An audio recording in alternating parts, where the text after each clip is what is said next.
নবী করিম সাল্লাল্লাহু আলাইহি ওয়াসাল্লাম আরেকটি হাদিসে এসেছে, তিনি বলেছেন, ইয়াতি জামানুন আলা উম্মতি আল কাবিদু আলা দীনিহি কাল কাবিদি আলা জামরাতিন মিনান নার।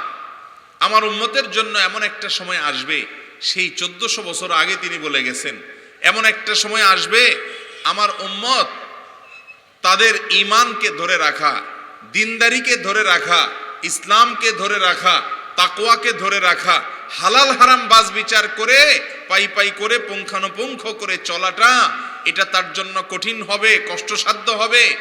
হাতের উপরে জ্বলন্ত আগুনের কয়লা রাখা যেরকম কষ্টসাধ্য হয় সেরকম। ঠিক না বেঠিক? আজকে সেই পরিস্থিতির মধ্যে আমরা আছি না নাই? আপনি দাড়ি রাখবেন তো আপনাকে নিয়ে উপহাস করা হবে। আপনি আল্লাহর নির্দেশ, আল্লাহ নবীর নির্দেশ লঙ্ঘন করেন, দাড়ি চাচ্ছেন, আপনাকে নিয়ে কেউ উপহাস করবে। আপনি টাকনুর উপরে পাজামা প্যান্ট পরেন, লুঙ্গি পরেন, নবী করিম সাল্লাল্লাহু আলাইহি সাল্লাম সাবধান করেছেন পুরুষদের জন্য টাকনুর নিচে কাপড় পরার ব্যাপারে। আপনি সেটা থেকে বাঁচার চেষ্টা করেন, আপনাকে বাঁকা চোখে দেখবে।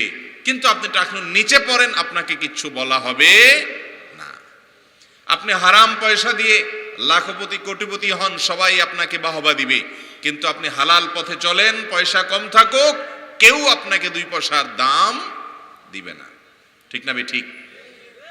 আপনি কোরআন হাদিস অনুযায়ী চলেন, আপনাকে নানা অপবাদ দিবে, আপনাকে নানা মিথ্যা অপবাদ দিয়ে আপনার চরিত্রে কালিমা লেখন করার চেষ্টা করা হবে। আর আপনি যথেচ্ছা জীবন যাপন করেন, যা খুশি তা করেন, শয়তানের কথা মতো চলেন, কোরআন হাদিসের উল্টা চলেন, আপনাকে কেউ কিছু বলবে না।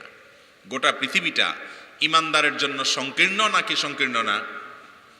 এবং এই সংকীর্ণতাটা কিয়ামত যত নিকটবর্তী হবে আরো ভয়াবহ আকার ধারণ করবে। এই অবস্থা দেখে দুর্বল ইমানের মুসলমানরা মনে করে যে হুজুর হয়ে, খাঁটি মুসলমান হয়ে কি লাভ, আরো সমস্যা, হাজারো সমস্যা। তাহলে কি করব? তাহলে আমরা নামকাওয়াস্তে মুসলমান হই, এটাই ভালো, নিরাপদ। এভাবে তার ইমানকে বিক্রি করে দেয়। ঠিক না ঠিক? ভাইরা আমার, আপনি স্কুল কলেজে পড়তে যাবেন, আপনি ব্যবসা বাণিজ্য করতে যাবেন, আপনি চাকুরি করতে যাবেন, আপনি দেশে থাকবেন, আপনি বিদেশে যাবেন, আপনি যেখানে যাবেন, দেখবেন যে আপনার সব কিছু ধরে রাখতে পারলেও ইমানটা ধরে রাখাটা আপনার জন্য সহজ নয়। আর এই ফিতনা সংকুল সময়ে যখন চতুর্পাশ থেকে শয়তানের নানামুখী চক্রান্তের কারণে আমরা ইমান হারা হওয়ার উপক্রম হব, দুনিয়া মুসলমানে ভরে যাবে কিন্তু ইমান থাকবে না। নামধারী মুসলমান হবে, সকল মুসলমান হবে, হালাল হারাম বাজ বিচার করে না, গোটা জীবনকে আল্লাহর কাছে সমর্পণ করে না, কোরআনের কাছে সমর্পণ করে না, কোরআনের প্রতিটা কথাকে মেনে মেনে চলার চেষ্টা করে না, সে আবার কিসের মুসলমান? এ তো নামের মুসলমান, সকল মুসলমান। যে মুসলমানে আমাদের দেশ ভরে আছে, গোটা পৃথিবী ভরে আছে। ঠিক না ঠিক? এই ফিতনা সংকুল সময় ইমানকে ধরে রাখার জন্য, ফিতনা থেকে ইমানকে হেফাজত করার জন্য নবী করিম সাল্লাল্লাহু আলাইহি সাল্লাম অনেকগুলো আমলের কথা, অনেকগুলো দিক নির্দেশনা তিনি দিয়ে গেছেন। তার মধ্যে সর্বপ্রথম হলো কোরআনে কারীমকে আঁকড়ে ধরা। এই কোরআন আল্লাহর পক্ষ থেকে দেওয়া মহাগ্রন্থ। এটাকে যে মুসলমান যত বেশি আঁকড়ে ধরবে, এই কোরআনকে যত বেশি বুঝে বুঝে আমল করার চেষ্টা করবে, কোরআনকে সে গাইড বানাবে, কোরআনকে সে নেতা বানাবে, কোরআনকে সে ইমাম বানাবে, কোরআন কি বলছে সেটা দেখবে এবং কোরআনের প্রতিটি আদেশ নিষেধকে মেনে চলার চেষ্টা করবে, এই ব্যক্তিকে আল্লাহ রাব্বুল আলামিন ইমানের উপরে দুনিয়াতে অটল রাখবেন, অবিচল রাখবেন এবং এই অটল অবিচল ইমান নিয়ে দুনিয়া থেকে যাওয়ার তৌফিক আল্লাহ তাআলা দান করবেন। কোরআনে কারীমে আল্লাহ রাব্বুল আলামিন এই কোরআন সম্পর্কে বলেছেন, কুল নাযালাহু রূহুল কুদুস মির রাব্বিকা বিল হক লিইসাব্বিতাল্লাযীনা আমানু ওয়া হুদান ওয়া বুশরা লিল মুসলিমিন। হে রাসূল, আপনি বলে দিন, জিবরিল এই কোরআন আপনার রবের পক্ষ থেকে নাজিল করেছেন, দুনিয়াতে এনেছেন। এর একটা উদ্দেশ্য হলো যে এই কোরআনের মাধ্যমে আল্লাহ তাআলা চান তার ঈমানদার বান্দারা এই কোরআনকে অনুসরণ করার মাধ্যমে তারা যেন ঈমানের উপরে অটল থাকতে পারে, অবিচল থাকতে পারে। আল্লাহ তাদেরকে অটল অবিচল রাখতে চান এই কোরআন দিয়ে, এবং এই কোরআন পথ দেখাবে।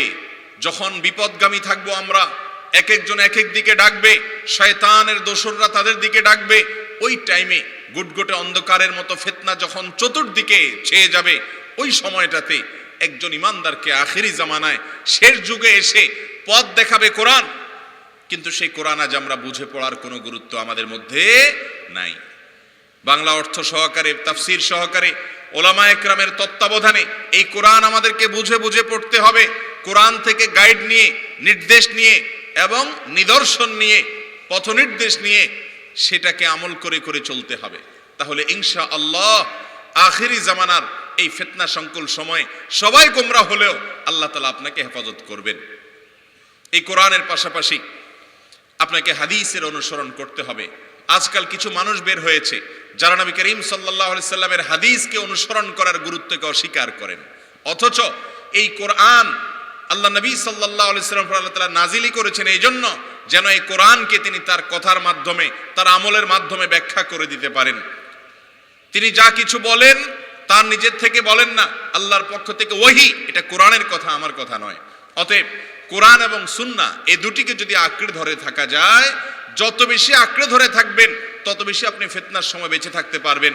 কোনো মানুষ যখন ঝড়ের কবলে পড়ে যায়, তিনি যদি নদীতে থাকেন এবং নদীতে তিনি ভাসমান থাকেন, কোনো সমুদ্রে নিমজ্জমান থাকেন, কোনো কিছু ধরে যদি যান বাঁচানোর সুযোগ থাকে, ঝড় যত জোরে আসে, ঢেউ যত জোরে আসে, তিনি সেটাকে আরো শক্ত করে ধরে রাখেন। ফিতনা এখন খুব জোরালোভাবে চলছে, দিন যত যাবে ফিতনা বাড়তে থাকবে, আর এই কারণে কোরআন এবং হাদিসকে আরো মজবুত করে ধরে রাখতে হবে আমাদেরকে। আর না হলে আপনি মুসলমানের সন্তান, কিয়ামতে উঠবেন অমুসলমান হিসাবে। আপনি মুসলমানের সন্তান, নিজেকে মুসলমান মনে করছেন, অথচ আপনার কোনো কথার কারণে, আপনার কোনো ভুল কাজের কারণে, কোনো বিভ্রান্তিতে পাও দেওয়ার কারণে হয়তো আপনি বেঈমান হয়ে গেছেন, নিজে জানেন না।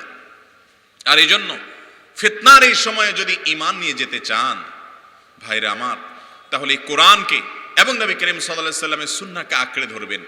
আমার কোরআনে কি বলা হয়েছে, হাদিসে কি বলা হয়েছে, আমার আল্লাহ কি বলেছেন, তার রাসূল সাল্লাল্লাহু আলাইহি সাল্লাম কি বলেছেন, এই দুটির ব্যাপারে আমি অন্ধ হয়ে যাব। যদি এরকম করতে পারেন নিজেকে, ইনশাআল্লাহ সবাই ফিতনায় নিমজ্জিত হয়ে ঈমান হারা হলেও আল্লাহ আপনাকে হেফাজত করবেন এবং পৃথিবীর যে প্রান্তে থাকেন আল্লাহ তাআলা আপনাকে রক্ষা করবেন। চেষ্টা করব না কোরআন হাদিসকে আঁকড়ে ধরার, ইনশাআল্লাহ। আল্লাহ তাআলা আমাদের সবাইকে কোরআন এবং সুন্নাহকে সারা জীবন আঁকড়ে ধরে রাখার তৌফিক দান করুন। মোহতারাম হাজরিন, ফিতনা সংকুল এই সময় আমাদের ঈমানকে হেফাজত করার জন্য, আখিরি জামানায় এই ভয়াবহ ফিতনার সময় ঈমানকে শয়তানের ছোবল থেকে রক্ষা করে বাঁচিয়ে নিয়ে যাওয়ার জন্য আমাদের চেষ্টা করতে হবে। আমাদের ঈমান সবচেয়ে বড় সম্পদ ভাই। চোখ দুটি বন্ধ হয়ে যাবে একদিন, সারা জীবন এই চোখগুলো খোলা থাকবে না, একদিন নিঃশ্বাস বন্ধ হয়ে যাবে, চোখগুলো নেভে আসবে, আল্লাহর সঙ্গে সাক্ষাৎ হবে এবং অনন্ত অসীমকালের জন্য চলে যাব, আর কখনো ফিরে আসার সুযোগ নাই। এই ঈমানের মূল্য সেদিন বুঝে আসবে। দুনিয়ার এই চাকচিক্যকে আল্লাহ রাব্বুল আলামিন আমাদের জন্য ফিতনা হিসাবে দিয়েছেন। যুয়িনা লিন-নাসি হুব্বুশ শাহাওয়াত মিনান নিসা ওয়াল বানিন ওয়াল কানাতিরিল মুকান্তারাতি মিনাল যাহাবি ওয়াল ফিদ্দা ইলা আখিরিল আয়া।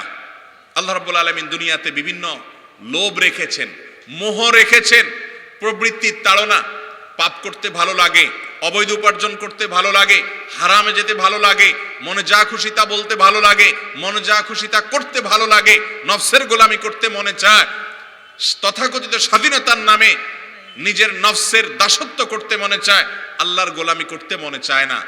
এই যে দুনিয়াকে আল্লাহ তাআলা এমন ভাবে সাজিয়েছেন, এগুলাকে সব চাকচিক্যপূর্ণ করে রেখেছেন এবং আল্লাহ তাআলা দেখতে চান কে দুনিয়ার এই চাকচিক্যের পেছনে পড়ে ঈমান বিসর্জন করে দেয় আর কে এর বিপরীতে চলে ঈমানকে রক্ষা করতে পারে। মুহতারাম হাজরিন, এই জন্য ঈমানকে হেফাজত করার জন্য চেষ্টা আমাদের চালাতে হবে।